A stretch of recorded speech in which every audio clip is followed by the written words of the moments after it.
Tak omongi to. Jan nanyel ku ra umum. Lah wong aku mengki iki lek ku ngarit iki lho. Arit kuwi tak sempitne nang jero rambanan.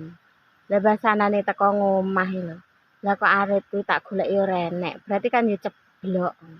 Tak baleni ndelalah nang alas.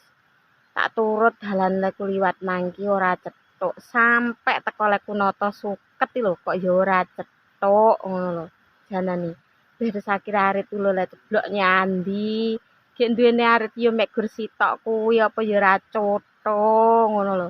Duwe arit loro, sitok digawa wong ndelalah iki. Jan mentolo ngono kae lho. Roh aku urip dhewe karo anak-anakku duwe arit tinggalane bapakku loro. Sing sitok digawa.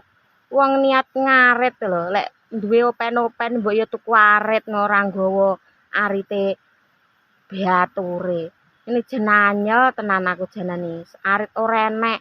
Saiki aku timbangane nganggur, mulih nganggur gendong kayu iki ae lek ngono. Sarite dipikir keri mbuh sesuk.